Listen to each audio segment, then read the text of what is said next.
কোটা সংস্কার আন্দোলনকারীদের complement shutdown কর্মসূচি চলাকালে বাংলাদেশ টেলিভিশনের রামপুরা ভবনে ব্যাপক হামলা ভাঙচুর ও অগ্নিসংযোগের ঘটনায় বিএনপির প্রচার সম্পাদক সুলতান সালাউদ্দিন টুকু সহ ৬ জনকে কারাগারে পাঠানো হয়েছে।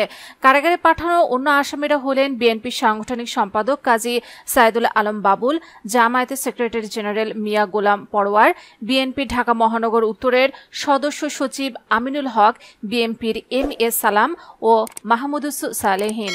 শুক্রবার ৫ দিনের রিমান্ড শেষে তাদের আদালতে হাজির করে পুলিশ। এরপর মামলা তদন্ত শেষ না হওয়া পর্যন্ত তাদের কারাগারে আটক রাখার আবেদন করেন মামলার তদন্ত কর্মকর্তা। অপরদিকে আসামি পক্ষের আইনজীবীরা তাদের জামিনের আবেদন করেন। উভয় পক্ষের শুনানি শেষে ঢাকা মেট্রোপলিটন ম্যাজিস্ট্রেট আরবিয়া খানম তাদের জামিন নামঞ্জুর করে কারাগারে পাঠানোর আদেশ দেন। এর আগে ২১ জুলাই তাদের ৫ দিনের রিমান্ড মঞ্জুর করে আদালত।